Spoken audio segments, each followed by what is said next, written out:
Welcome to my channel travel and textiles by Mridu. ഇന്ന് ഞാൻ പോകുന്നത് ഗുരുവായൂർക്കാണ്. അപ്പോൾ കോയമ്പത്തൂർ ഇറങ്ങിയിട്ട് അവിടെ നിന്ന് ഗുരുവായൂർക്ക് പോകാനുള്ള പ്ലാനാണ് കേട്ടോ. ഒരു പ്രധാനപ്പെട്ട ഒരു വഴിപാടുണ്ട്, അതിനെപ്പറ്റി ഞാൻ പിന്നീട് പറയാം. അപ്പോൾ ഞാൻ ശതാബ്ദിയിൽ ആസ് യൂഷ്വൽ ബ്രേക്ക്ഫാസ്റ്റ് കിട്ടിയിട്ടുണ്ട്. ഇപ്പോഴേക്കും കിട്ടിയത് ഇഡ്ഡലിയും വടയൊക്കെയാണ്. ലഞ്ച് ടൈം ആയപ്പോൾ ശേലമെത്തി ഞാൻ അവിടുത്തെ തൈരസാദം വാങ്ങി കഴിച്ചിട്ടുണ്ടായിരുന്നു. പക്ഷേ ശതാബ്ദിയിലും ലഞ്ച് സെർവ് ചെയ്യുന്നുണ്ട്. സാധാരണ വൈറ്റ് റൈസാണ് സെർവ് ചെയ്യുക. പക്ഷേ ഇപ്രാവശ്യം തക്കാളി സാദം സെർവ് ചെയ്തതുകൊണ്ട് അവിടെ ചെറുതായിട്ടൊരു വാക്തർക്കങ്ങളൊക്കെ കണ്ടു. ഓക്കെ, അപ്പോൾ ഞങ്ങൾ കോയമ്പത്തൂർ എത്തിയിട്ടോ. ഗുരുവായൂർ ദേവസ്വം ബോർഡിൻ്റെ വണ്ടി ഞങ്ങൾക്കായിട്ട് വെയിറ്റ് ചെയ്യുന്നുണ്ടായിരുന്നു. വണ്ടിയിൽ കയറി കുറച്ച് ദൂരം കഴിഞ്ഞപ്പോൾ ചായ കുടിക്കാൻ വേണ്ടിയിട്ട് ചായ എല്ലാം കുടിച്ച് പഴംപൊരിയും പരിപ്പോടെ എല്ലാം കഴിച്ച് ഞങ്ങൾ തിരിച്ച് വണ്ടിയിലേക്ക് കയറി നേരെ ഗുരുവായൂരിലേക്ക് വിട്ടു. ടോൾ കഴിഞ്ഞ് പാലക്കാട് വഴി നേരെ ഗുരുവായൂരിലേക്ക്. പാലക്കാട് എത്തിയപ്പോൾ ഞാൻ ജസ്റ്റ് എൻ്റെ അമ്മേനെ വിളിച്ചൊന്ന് സംസാരിച്ചു കേട്ടോ. പക്ഷെ അവിടെ നിർത്താനൊന്നും പറ്റിയില്ല. ഗുരുവായൂർ എത്തിക്കഴിഞ്ഞാൽ ഈ ഒരു മാർക്കറ്റ് പ്ലേസാണ് കാണാൻ ഭയങ്കര ഭംഗി. എന്നെപ്പോലെ കമ്മലുകളും വളകളും മാലകളും എല്ലാം ഇവിടെയൊക്കെ നടന്ന് ആസ്വദിച്ച് കണ്ട് വാങ്ങാനും കളക്ട് ചെയ്ത് വെക്കാനൊക്കെ ഇഷ്ടമുള്ളവർ ഒരുപാട് പേര് കാണില്ലേ. അപ്പോൾ അതിന് ശേഷം ഞങ്ങൾ നേരെ പോയത് രുക്മിണി റീജൻസിയിലാണ്.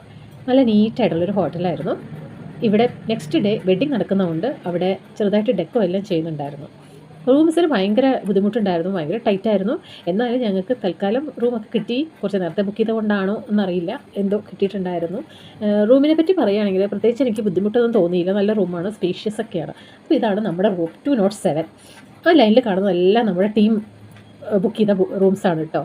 നല്ല സ്പേഷ്യസ് ആണ്, ഹോട്ട് വാട്ടർ ഉണ്ട്, AC ഉണ്ട്, എല്ലാം എനിക്ക് നല്ലൊരു ആംബിയൻസ് ആയിട്ട് കുഴപ്പമൊന്നുമില്ല. ഒരു നേരം തൊഴുതു വന്ന് റെസ്റ്റ് എടുക്കാനൊക്കെ പറ്റിയ ഒരു നല്ലൊരു മുറിയായിട്ടാണ് എനിക്ക് തോന്നിയത്. ആകെ കൂടെ എനിക്ക് ചെറിയൊരു വിഷമം തോന്നിയത് ഈ ഒരു മിററാണ് കേട്ടോ. എനിക്കത് ഫുൾ സൈസ് ആണെങ്കിൽ നമ്മൾ സാരിയെ കൊടുക്കുമ്പോൾ ഒന്ന് ഫുള്ളായിട്ട് കാണാമല്ലോ എന്നുള്ളൊരു സജഷൻ ഞാൻ അവരോട് പറഞ്ഞിരുന്നു. വാഷ്റൂം നോക്കുമ്പോൾ കുഴപ്പമൊന്നുമില്ല, അങ്ങനെ വലിയ കാര്യമായിട്ട് എടുത്ത് പറയാൻ തക്ക ഒന്നും തന്നെ ഇല്ല. നീറ്റാണെന്ന് മാത്രമേ എനിക്ക് പറയാനുള്ളൂ. നീറ്റായിട്ട് മെയിൻറ്റെയിൻ ചെയ്തിട്ടുണ്ട്. പക്ഷേ എന്നാലും ഞങ്ങൾ സെക്കൻഡ് ഡേ ഗോവിന്ദ് റീജൻസിയിലാണ് താമസിച്ചത്. കാരണം എനിക്ക് ഇവിടത്തേക്കാളും കുറച്ചൊന്ന് ഗോവിന്ദ് റീജൻസി ഒരു ചെറിയൊരു താല്പര്യം തോന്നി. കാരണം അമ്പലത്തിൻ്റെ തൊട്ടടുത്താണ്, വാക്കബിൾ ഡിസ്റ്റൻസേ ഉള്ളൂ. അതൊന്ന് നേരെ മുമ്പിൽ ഹോട്ടൽ വൈശാഖ് ഉണ്ടായിരുന്നു. അതുകൊണ്ട് ഡിന്നറോ ബ്രേക്ക്ഫാസ്റ്റോ എന്തെങ്കിലും കഴിക്കണമെന്നുണ്ടെങ്കിൽ നേരെ മുമ്പിലോട്ട് ഇറങ്ങിയാൽ മതി. അങ്ങനെയുള്ള സൗകര്യങ്ങളൊക്കെ കണക്ക് കൂട്ടിക്കൊണ്ട് നേരെ ഞങ്ങൾ ഗോവിന്ദ് റീജൻസിയിൽ റൂം എടുത്തു. ഇപ്പോൾ ഇനി ഫ്രഷായിട്ട് അമ്പലത്തിലേക്കൊക്കെ ഒന്ന് പോയി നോക്കണം എന്നൊരാഗ്രഹം. തൽക്കാലം ലഗേജ് എല്ലാം സെറ്റ് ചെയ്ത് എല്ലാം എടുത്ത് വെച്ചു. രാത്രിയായപ്പോൾ പതുക്കെ പുറത്തേക്ക് ഇറങ്ങി. കുറച്ച് ചീട്ട്, അതായത് വഴിപാടിൻ്റെ റെസിപ്റ്റ് റെഡിയാക്കാനുണ്ടായിരുന്നു. പാൽപ്പായസം, ആടിയ എണ്ണ, കളഭം, പഞ്ചസാര, പഴം എന്നിവേണ്ട എല്ലാത്തിനും ഞാൻ റെസിപ്റ്റ് അടിച്ചു. പാൽപ്പായസം മാത്രം പിറ്റേ ദിവസം തരാമെന്ന് പറഞ്ഞു. ബാക്കി എല്ലാം ഞാൻ വാങ്ങിച്ച് റൂമിൽ കൊണ്ടുവന്ന് വെച്ചു. പിറ്റേ ദിവസം സാരി എല്ലാം എടുത്ത് വഴിപാടിൻ്റെ ആവശ്യത്തിനായി ഞങ്ങൾ അമ്പലത്തിലേക്ക് പോകാൻ വേണ്ടി ഇറങ്ങി. വഴിപാടിനെ കുറിച്ച് പിന്നീട് പറയുന്നതായിരിക്കും. അപ്പോൾ ഇതാണ് മമ്മിയൂർ ടെമ്പിൾ. മമ്മിയൂർ തൊഴുതു, പാർത്ഥസാരഥി തൊഴുതു, അതിനുശേഷം വെങ്കിടാചലപതി. ഇതാണല്ലോ പാറ്റേൺ. കഴിഞ്ഞ പ്രാവശ്യവും ഞാൻ അങ്ങനെയായിരുന്നു.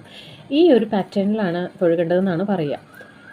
വെങ്കിടാചലപതിയിൽ തൊഴുത് മടങ്ങിയതിന് ശേഷമാണ് അവിടെ നിന്ന് ഒരു കോള് വരുന്നത്, പ്രസാദം എടുക്കാൻ മറന്നു എന്ന്. അവിടെ അന്നദാനത്തിന് കൊടുത്ത കൊണ്ട് ലക്കിലി അവിടെ ഫോൺ നമ്പർ കൊടുത്തിട്ടുണ്ടായിരുന്നു. അതുകൊണ്ട് ആ ഫോൺ നമ്പറിൽ അവർ വിളിച്ചു പറഞ്ഞു. അതുകൊണ്ട് വേഗം മടങ്ങി അമ്പലത്തിലേക്ക് വന്ന് പ്രസാദം കളക്ട് ചെയ്ത് ഞങ്ങൾ നേരെ പോയത് രുചി പഴയിടത്തിലേക്കാണ് കേട്ടോ. പോകുന്ന വഴി കണ്ട കാഴ്ചയാണിത്. അമ്പലത്തിൻ്റെ അടുത്തുള്ള കടകളിലൊക്കെ കുറേ ചെണ്ടകൾ വിൽക്കാൻ വെച്ചിട്ടുണ്ടായിരുന്നല്ലോ. ആ ചെണ്ടകൾ ഇവിടെയാണോ നിർമ്മിക്കുന്നത് എന്ന് എനിക്കൊരു ഡൗട്ട് വന്നു. ഈ പാലത്തിൻ്റെ താഴെ ഇഷ്ടംപോലെ ഫാമിലീസ് ഇരുന്നിങ്ങനെ ചെണ്ട ഉണ്ടാക്കുന്നത് കണ്ടപ്പോൾ ഒരു കൗതുകം തോന്നി. അതുകൊണ്ടാണ് ഞാനിതിനെ വീഡിയോ എടുത്ത് ഷെയർ ചെയ്യുന്നത്. കുട്ടികളുടെ കയ്യിലൊക്കെ ചെണ്ട ഒരുപാട് കാണാറുണ്ട്. ഇവിടെ വന്നു കഴിഞ്ഞാൽ കുട്ടികളൊക്കെ ചെണ്ട വാങ്ങുന്നത് പതിവാണല്ലോ. ആ ചെണ്ടയുടെ മാനുഫാക്ചറിങ് യൂണിറ്റാണ് നമ്മൾ കണ്ടത്. പഴയിടത്തിലെത്തി ടോക്കൺ എടുത്തു, സീറ്റിലിരുന്നു. നല്ല തിരക്കുണ്ടായിരുന്നു. ലക്കിൽ കിട്ടിയതാണ് സീറ്റ്. പഴയിടത്തിലേക്കാണ് വരുന്നതെന്ന് പറഞ്ഞപ്പോൾ കുറച്ച് പേര് എന്നോട് പറഞ്ഞു, പേര് മാത്രമേ ഉള്ളൂ, വലിയ രുചിയൊന്നുമില്ല. പക്ഷേ സത്യം പറഞ്ഞാൽ എനിക്കങ്ങനെ ഒരു കുറവും തോന്നിയില്ല. പിന്നെയും അവർ വേണ്ട ഐറ്റംസ് ഒക്കെ സെർവ് ചെയ്തിട്ടുണ്ടായിരുന്നു. എന്ന് മാത്രമല്ല എല്ലാം നല്ല ടേസ്റ്റ് ഉണ്ടായിരുന്നു. എനിക്ക് ഒരു കുഴപ്പവും തോന്നിയില്ല. എന്തുകൊണ്ടാണ് അങ്ങനെ പറയണതെന്ന് എനിക്കറിയില്ല കേട്ടോ. പായസമൊക്കെ ഉണ്ടായിരുന്നു. അപ്പോൾ ഇവിടുത്തെ ഫുഡെല്ലാം കഴിച്ച് കഴിഞ്ഞ് എല്ലാവർക്കും തൃപ്തിയായി, എല്ലാവർക്കും ഇഷ്ടപ്പെട്ടു. മട്ട റൈസും വൈറ്റ് റൈസും ഒക്കെ ഉണ്ടായിരുന്നു, അവരവരുടെ ചോയ്സ്. രസം, പൈനാപ്പിൾ കറി, ഇഞ്ചിപ്പുളി എല്ലാം ഉണ്ടായിരുന്നു. പക്ഷേ ഇതൊന്നും ഇല്ലല്ലോ, നമുക്ക് മുഖ്യം കണ്ണൻ്റെ പാൽപ്പായസം. കണ്ണൻ്റെ പാൽപ്പായസം കൂടെ കുടിച്ചു കഴിഞ്ഞാലേ ആ ഒരു ദിനം പൂർണ്ണമാവുമല്ലേ. ഗുരുവായൂർ എൻ്റെ ഫ്രണ്ടിനെയും കൂടെ കണ്ടു കേട്ടോ. അപ്പോൾ thank you for watching my channel.